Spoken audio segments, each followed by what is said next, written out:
Good morning students. हम लोग पढ़ रहे थे चैप्टर नंबर 12 कविता उद्यमी नर, जिसको लिखा है रामधारी सिंह दिनकर जी ने। तो बहुत सी पंक्तियाँ इस कविता की हम लोगों ने कंप्लीट कर ली थी लास्ट टर्न पे।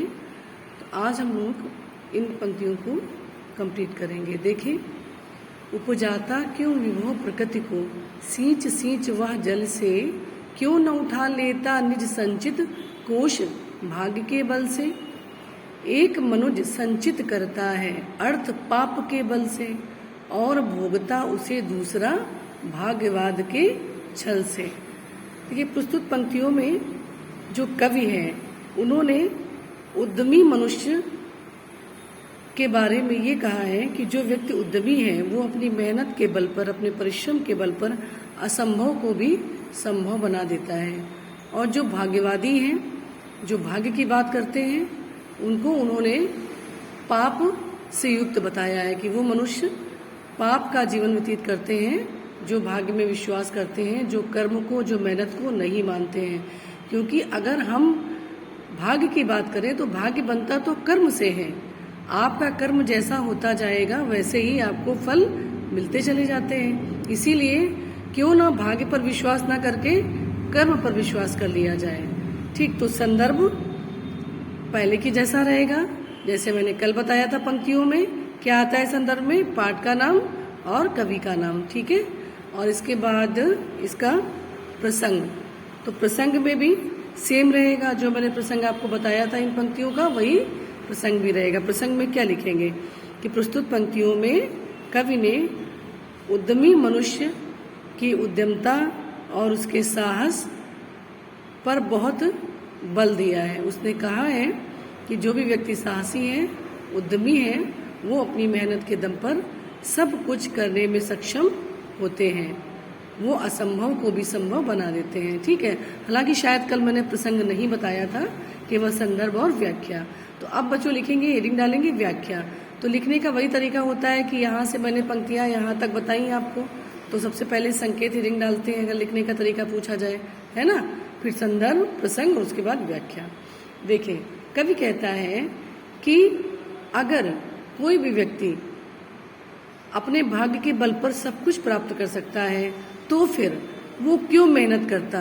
उपजाता क्यों विभो प्रकृति को, सींच सींच वह जल से। फिर व्यक्ति वो क्यों इस प्रकृति में, इस धरती में मेहनत करता, मिट्टी में मेहनत करता। वो कोई भी, अगर हम किसान की बात कर लें, किसान क्या करता है?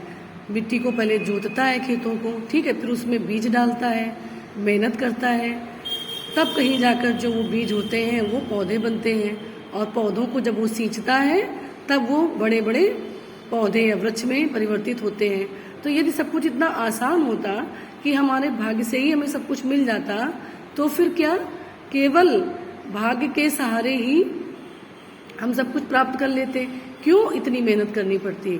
तात्पर्य यह है कि यदि जो भी वैभव ईश्वर ने, प्रकृति ने हमें दिया है, वो केवल हमारे कर्म से हमें प्राप्त होता है।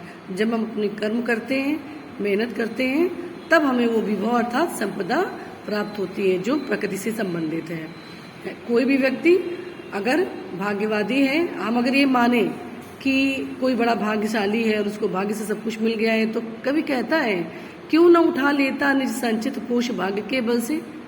तो क्यों नहीं वो अपने, उसके अगर भाग्य में ये संचित कर्म है, उसके संचित किया गया है कि उसको ये खजाना मिलना है, तो वो उसको मिल जाए। क्यों वो मेहनत करता है? अर्थात मेहनत से ही सब कुछ संभव है, ना कि आप केवल भाग्यवादी बनकर बैठे रहें। आगे देखिए, एक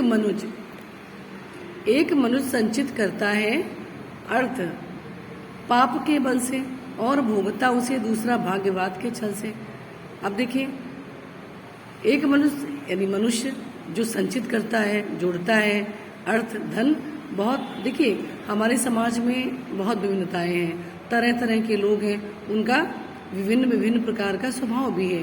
कोई भी एक मनुष्य वो अपने, कोई ऐसा है जो कर्म को महत्व देता है, कर्म से सब कुछ संचित करता है, कर्म करके वो सब कुछ बना लेता है ना, सारी संपत्ति उसकी मेहनत से बन जाती है। और कुछ ऐसे होते हैं जो क्या करते हैं, पाप के बल से, पाप करके अर्थ अर्थात धन को संचित कर लेते हैं, अर्थात समाज में पाप कर्म करके भी पैसा कमाते हैं। तो अलग अलग तरह के मनुष्य हैं, और कोई और भोगता उसे दूसरा भाग्यवाद के छल से, और कोई भोगता है उसे कौन, भाग्य का सहारा लेकर छल से। कोई अब सीधी सी बात है, कोई ये मानता है कि मैं बहुत भाग्यशाली हूँ, मुझे भाग्य से सब कुछ प्राप्त हो गया है, क्योंकि उसे धन मिल जाता है। अब देखिए, अगर हम एक उदाहरण लें कि कोई भी व्यक्ति जो ऐसा है जो पाप कर्मों में उल्लिप्त है, अर्थात जो ईमानदारी से धन नहीं कमाता है, उसने खूब बेईमानी करके रिश्वत लेके धन कमाया है ना, और उसने अपनी आगे आने वाली पीढ़ी को खूब सारा धन दिया, जो कि वो धन पाप से संबंधित हुआ, ठीक। और उस पीढ़ी में यानी उनके घर में जो पैदा हुआ, तो वो यही सोचता होगा कि मुझे तो सब भाग्य से प्राप्त हो गया है, जबकि ऐसा तो है नहीं, उसने तो पाप कर्मों के द्वारा वो प्राप्त किया है। और दूसरा उसी धन को भाग्यवाद से छल रहा है कि नहीं, मुझे तो ये सब कुछ भाग्य से प्राप्त हो गया है। तो हमें ऐसे लोगों से हमेशा दूर रहना है, क्योंकि देखिए, जो भी रास्ता शॉर्टकट होता है वो हमेशा हमें बेईमानी की तरफ ले जाता है, पाप की तरफ ले जाता है। और जो रास्ता सीधा होता है, जिसमें कि हम मेहनत करते हैं, अपने कर्म को करते हैं, फिर हम अगर कुछ प्राप्त करते हैं, तो जो हमारी पूंजी होती है, वो जो हमारा विभव होता है या वैभव होता है, वो हमेशा टिकाऊ होता है, ठीक। वो एक छलावा नहीं होता है। भाग्यवाद केवल एक छलावा है। लोग भाग्य की बातें कर करके भी धन दूसरों से लूटते हैं।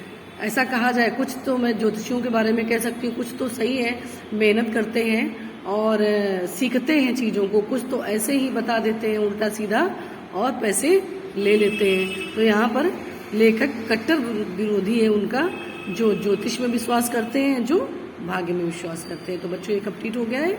आइए आगे बढ़ेंगे और नेक्स्ट वीडियो में हम ये पंक्तियाँ कंप्लीट करेंगे।